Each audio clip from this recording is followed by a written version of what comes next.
ಮೊದಲನೇದಾಗಿ ಶಿಕ್ಷಣದ ಬಗ್ಗೆ ಮಾತನಾಡುವಂಥದ್ದಾದರೆ ವಿದ್ಯಾರ್ಥಿಗಳಿಗೆ ಈ ತಿಂಗಳು ಸ್ವಲ್ಪ ಕಷ್ಟಕರ ಸಮಯ ಅಂತಲೇ ಹೇಳ್ಬೋದು.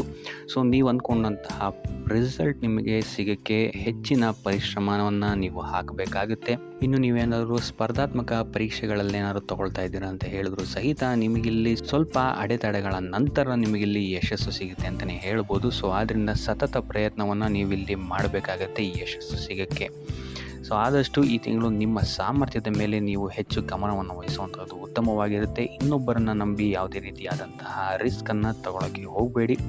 ಇದಲ್ಲದೆ ನಿಮ್ಮ ಗಮನ ಹೆಚ್ಚು ಮನರಂಜನೆಯ ಕಡೆ ಇರುತ್ತೆ ಅಂತಲೇ ಹೇಳ್ಬೋದು. ಸೊ ಇದರಿಂದಾಗಿ ಇಲ್ಲಿ ನಿಮ್ಮ ವಿದ್ಯಾಭ್ಯಾಸಕ್ಕೆ ಸ್ವಲ್ಪ ತೊಂದರೆ ಉಂಟಾಗಬಹುದು.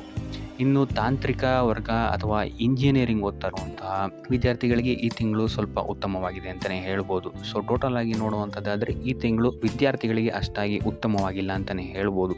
ಇನ್ನು ಕುಟುಂಬ ವಿಚಾರಕ್ಕೆ ಬರುವಂಥದ್ದಾದರೆ ಮೊದಲಾರ್ಧದಲ್ಲಿ ನೀವು ಈ ತಿಂಗಳು ಕುಟುಂಬದ ಜೊತೆ ಹೊಂದಿಕೊಂಡು ಹೋಗೋಕ್ಕೆ ಟ್ರೈ ಮಾಡ್ತೀರಾ ಅಂತಲೇ ಹೇಳ್ಬೋದು. ಸೊ ಇದರಿಂದಾಗಿ ಇಲ್ಲಿ ನಿಮಗೆ ನಿಮ್ಮ ಪ್ರತಿಯೊಂದು ಯೋಜನೆಗಳಿಗೆ ಕುಟುಂಬದವರಿಂದ ಸಂಪೂರ್ಣವಾದಂತಹ ಸಲಹೆ ಮತ್ತು ಸಹಕಾರಗಳು ಸಿಗುತ್ತೆ ಅಂತಲೇ ಹೇಳ್ಬೋದು. ಇದಲ್ಲದೆ ಒಡ ಹುಟ್ಟಿದವರು ಸಹಿತ ನಿಮಗಿಲ್ಲಿ ಹೆಚ್ಚು ಸಹಕಾರವನ್ನು ನೀಡ್ತಾರೆ ಅಂತಲೇ ಹೇಳ್ಬೋದು. ಕುಟುಂಬದಲ್ಲಿ ಮೊದಲೆರಡು ವಾರಗಳು ಹೆಚ್ಚು ಸಕಾರಾತ್ಮಕವಾದಂತಹ ವಾತಾವರಣನೇ ಇರುತ್ತೆ ಅಂತಲೇ ಹೇಳ್ಬೋದು. ಇದಲ್ಲದೆ ನಿಮ್ಮ ಪ್ರೀತಿಯ ಸಂಬಂಧಗಳಲ್ಲಿ ಸ್ನೇಹಿತರ ಒಡನಾಟವನ್ನು ಆದಷ್ಟು ನೀವು ತಪ್ಪಿಸುವಂಥದ್ದು ಉತ್ತಮವಾಗಿರುತ್ತೆ. ಕೊನೆಯ ವಾರವೂ ಸಹಿತ ನಿಮಗಿಲ್ಲಿ ಅತ್ಯುತ್ತಮವಾಗಿದೆ ಅಂತಲೇ ಹೇಳ್ಬೋದು. ಸೊ ನಿಮ್ಮ ಸಮಯೋಚಿತ ನಿರ್ಧಾರಗಳಿಂದ ನಿಮ್ಮೆಲ್ಲ ಸಮಸ್ಯೆಗಳನ್ನು ನೀವು ಈ ತಿಂಗಳು ನಿಮ್ಮ ಕುಟುಂಬ ವಿಚಾರದಿಂದ ದೂರ ಮಾಡ್ಕೊಳ್ತೀರಾ ಅಂತಲೇ ಹೇಳ್ಬೋದು. ಇನ್ನು ದಿನ ಕಳೆದಂತೆ ನಿಮ್ಮ ಮನೆಯ ವಾತಾವರಣ ಶಾಂತಿ ಮತ್ತು ಆಹ್ಲಾದಕರವಾಗಿರುತ್ತೆ ಅಂತಲೇ ಹೇಳ್ಬೋದು. ಸೊ ಟೋಟಲ್ ಆಗಿ ನೋಡುವಂಥದ್ದಾದರೆ ಕುಟುಂಬ ವಿಚಾರದಲ್ಲಿ ಈ ತಿಂಗಳು ನಿಮಗೆ ಉತ್ತಮವಾದಂತಹ ಫಲಗಳಿದೆ ಅಂತಲೇ ಹೇಳ್ಬೋದು. ಇನ್ನು ಆರೋಗ್ಯ ವಿಚಾರಕ್ಕೆ ಬರುವಂಥದ್ದಾದರೆ ಆರೋಗ್ಯ ವಿಚಾರದಲ್ಲೂ ನಿಮಗೆ ಈ ತಿಂಗಳು ಉತ್ತಮವಾಗಿದೆ ಅಂತಲೇ ಹೇಳ್ಬೋದು. ಈ ತಿಂಗಳು ನೀವು ಹೆಚ್ಚು ಶಕ್ತಿವಂತರಾಗಿರ್ತೀರಾ ಅಂತಲೇ ಹೇಳ್ಬೋದು. ನಿಮ್ಮ ಕೆಲಸದ ಸಾಮರ್ಥ್ಯವೂ ಸಹಿತ ಈ ತಿಂಗಳು ಹೆಚ್ಚಾಗಿರುತ್ತೆ ಅಂತಲೇ ಹೇಳ್ಬೋದು. ಸೊ ಮಾಡುವಂತಹ ಪ್ರತಿಯೊಂದು ಕಾರ್ಯಗಳಲ್ಲೂ ನಿಮ್ಮ ಶಕ್ತಿ ನಿಮಗೆ ಸಹಕಾರಿಯಾಗಿರುತ್ತೆ ಅಂತಲೇ ಹೇಳ್ಬೋದು. ಇನ್ನು ಇದಲ್ಲದೆ ದೀರ್ಘಕಾಲೀನ ರೋಗಗಳಿಂದ ಏನಾದರೂ ಬಳಲ್ತಾ ಇದ್ದರೆ ಈ ತಿಂಗಳು ನಿಮಗೆ ಇದರಿಂದ ಚೇತರಿಕೆಯ ಸಮಯ ಆಗಿರುತ್ತೆ ಅಂತಲೇ ಹೇಳ್ಬೋದು. ಸೊ ಆದಷ್ಟು ನಿಮ್ಮ ಸಾಮರ್ಥ್ಯವನ್ನು ಹೆಚ್ಚಿಸಲು ಆರೋಗ್ಯಕರ ಆಹಾರವನ್ನು ಸೇವಿಸುವಂಥದ್ದು ನೀವು ಉತ್ತಮವಾಗಿರುತ್ತೆ. ಇದು ಅಲ್ಲದೆ ನಿಮ್ಮ ದೈನಂದಿನ ಕಾರ್ಯಗಳಲ್ಲಿ ಯೋಗ ಮತ್ತು ಧ್ಯಾನವನ್ನು ಸಹ ಮಾಡುವಂಥದ್ದು ನಿಮಗೆ ಉತ್ತಮವಾಗಿರುತ್ತೆ ಅಂತಲೇ ಹೇಳ್ಬೋದು. ಸೊ ಆದಷ್ಟು ಕರಿದ ತಿಂಡಿಗಳಿಂದ ದೂರ ಇರುವಂಥದ್ದು ಒಳ್ಳೆಯದು. ದೈಹಿಕವಾಗಿ ಮತ್ತು ಮಾನಸಿಕವಾಗಿ ಈ ತಿಂಗಳು ನೀವು ಹೆಚ್ಚು ಸ್ಥಿರತೆಯನ್ನು ಕಾಣ್ತೀರಾ ಅಂತಲೇ ಹೇಳ್ಬೋದು.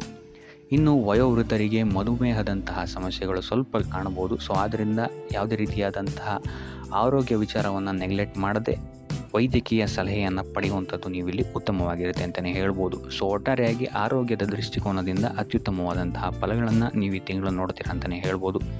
ಇನ್ನು ವೃತ್ತಿ ಜೀವನಕ್ಕೆ ಬರುವಂಥದ್ದಾದರೆ ನೀವು ಈ ತಿಂಗಳು ಯಾವುದೇ ಪ್ರಮುಖ ಕೆಲಸಗಳನ್ನು ಮಾಡಬೇಕಾದ್ರೆ ನಿಮ್ಮ ಪೋಷಕರ ಆಶೀರ್ವಾದವನ್ನು ಪಡೆಯುವಂಥದ್ದು ನಿಮಗಿಲ್ಲಿ ಅದೃಷ್ಟವನ್ನು ತರುತ್ತೆ ಅಂತಲೇ ಹೇಳ್ಬೋದು. ಸೊ ಇಲ್ಲಿ ನಿಮ್ಮ ಪ್ರತಿಯೊಂದು ಕಾರ್ಯಗಳು ಸಹಿತ ಉತ್ತಮ ಸ್ಥಿತಿಯಲ್ಲಿರುತ್ತೆ ಅಂತಲೇ ಹೇಳ್ಬೋದು. ಸೊ ಅನೇಕ ನಿಂತಹ ಕೆಲಸಗಳು ಸಹಿತ ನಿಮ್ಮ ಪೋಷಕರ ಆಶೀರ್ವಾದದಿಂದ ನೆರವೇರುತ್ತೆ ಅಂತಲೇ ಹೇಳ್ಬೋದು.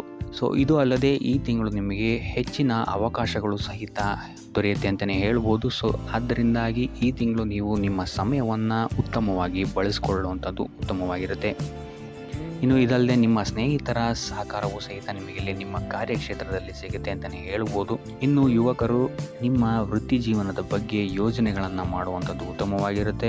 ಇನ್ನು ಉದ್ಯೋಗ ನಿರೀಕ್ಷೆಯಲ್ಲಿರುವಂತಹ ಜನರಿಗೆ ಈ ತಿಂಗಳು ಉತ್ತಮವಾದಂತಹ ಅವಕಾಶಗಳು ನಿಮ್ಮನ್ನು ಹುಡ್ಕೊಂಡು ಬರುತ್ತೆ ಅಂತಲೇ ಹೇಳ್ಬೋದು. ಸೊ ಸತತ ಪ್ರಯತ್ನದಿಂದ ನೀವು ಅಂದ್ಕೊಂಡಂತಹ ಯಶಸ್ಸು ನಿಮಗೆ ಈ ತಿಂಗಳು ಸಿಗುತ್ತೆ ಅಂತಲೇ ಹೇಳ್ಬೋದು ನಿಮ್ಮ ವೃತ್ತಿ ಜೀವನದಲ್ಲಿ. ಸೊ ಆದಷ್ಟು ಈ ಸಮಯವನ್ನು ಬಳಸ್ಕೊಳ್ಳೋದಕ್ಕೆ ಟ್ರೈ ಮಾಡಿ. ಇನ್ನು ಆರ್ಥಿಕ ಸ್ಥಿತಿಯನ್ನು ನಾವು ನೋಡುವಂಥದ್ದಾದರೆ ಆರ್ಥಿಕ ಪರಿಸ್ಥಿತಿ ಈ ತಿಂಗಳು ನಿಮಗೆ ಸ್ಥಿರವಾಗಿರುತ್ತೆ ಅಂತಲೇ ಹೇಳ್ಬೋದು. ಸೊ ಹೆಚ್ಚು ಬಂಡವಾಳವನ್ನು ಹೂಡಿ ವ್ಯಾಪಾರ ಮಾಡ್ತಾ ಇರುವಂತಹ ಜನಗಳಿಗೆ ಈ ತಿಂಗಳು ಸಾಮಾನ್ಯವಾದಂತಹ ಫಲಗಳಿದೆ ಅಂತಲೇ ಹೇಳ್ಬೋದು. ಇನ್ನು ನೀವೇನಾದರೂ ಆಮದು ಅಥವಾ ರಫ್ತು ಏನಾದ್ರು ಮಾಡ್ತಾ ಇದ್ದೀರಾ ಅಂತ ಹೇಳಿದರೆ ಈ ತಿಂಗಳು ನಿಮಗೆ ಉತ್ತಮವಾದಂತಹ ಲಾಭಗಳು ಸಹಿತ ಸಿಗುತ್ತೆ ಅಂತಲೇ ಹೇಳ್ಬೋದು. ಸೊ ಆದಷ್ಟು ಖರ್ಚುಗಳನ್ನು ನೀವು ಈ ತಿಂಗಳು ಪರಿಶೀಲಿಸಬೇಕಾಗತ್ತೆ. ಯಾವುದಕ್ಕೋಸ್ಕರ ಖರ್ಚಾಗ್ತಾ ಇದೆ ಅಂತ. ವ್ಯರ್ಥ ಖರ್ಚುಗಳು ಸ್ವಲ್ಪ ಜಾಸ್ತಿ ಆಗ್ಬೋದು ಈ ತಿಂಗಳು. ಇದಲ್ಲದೆ ನಿಮ್ಮ ಆದಾಯದ ಮೂಲವೂ ಸಹಿತ ಈ ತಿಂಗಳು ಹೆಚ್ಚಾಗುತ್ತೆ ಅಂತಲೇ ಹೇಳ್ಬೋದು. ಆದರೆ ಮಕ್ಕಳ ವಿದ್ಯಾಭ್ಯಾಸದ ವಿಚಾರವಾಗಿ ಈ ತಿಂಗಳು ನೀವು ಸ್ವಲ್ಪ ಖರ್ಚು ಮಾಡಬೇಕಾಗಬಹುದು, ಅಥವಾ ನಿಮ್ಮ ಮನೆಯ ಬದಲಾವಣೆ ಅಥವಾ ಕುಟುಂಬದವರ ಆರೋಗ್ಯದ ಮೇಲೆಯೂ ಸ್ವಲ್ಪ ಹೆಚ್ಚು ಖರ್ಚು ಮಾಡಬೇಕಾದಂತಹ ಪರಿಸ್ಥಿತಿಗಳು ಬರ್ಬೋದು ಅಂತಲೇ ಹೇಳ್ಬೋದು. ಸೊ ಆದ್ದರಿಂದ ಹಣಕಾಸಿನ ವಿಚಾರದಲ್ಲಿ ಈ ತಿಂಗಳು ಸ್ವಲ್ಪ ನಿಮ್ಮ ಖರ್ಚಿನ ಮೇಲೆ ನಿಗಾ ಇಡುವಂಥದ್ದು ಉತ್ತಮವಾಗಿರುತ್ತೆ ಅಂತಲೇ ಹೇಳ್ಬೋದು. ಇನ್ನು ಉಪಾಯದ ವಿಚಾರಕ್ಕೆ ಬರುವಂಥದ್ದಾದರೆ ಶಿವ ಮತ್ತು ಗೌರಿಯ ಪೂಜೆಯನ್ನು ಮಾಡುವಂಥದ್ದು ಮತ್ತು ಬಡವರಿಗೆ ದಾನವನ್ನು ಮಾಡುವಂಥದ್ದು ಸಹಿತ ನಿಮಗಿಲ್ಲಿ ನಿಮ್ಮ ಆರ್ಥಿಕ ಸ್ಥಿತಿಯಲ್ಲಿ ಬರ್ತಾ ಇರುವಂತಹ ತೊಂದರೆಗಳು ಮತ್ತು ವಿದ್ಯಾರ್ಥಿಗಳಿಗೆ ಇರುವಂತಹ ತೊಂದರೆಗಳಿಂದ ದೂರ ಆಗುತ್ತೆ ಅಂತಲೇ ಹೇಳ್ಬೋದು. ಸೊ ಇದಾಗಿತ್ತು ಈ ತಿಂಗಳ ನಿಮ್ಮ ರಾಶಿ ಭವಿಷ್ಯ.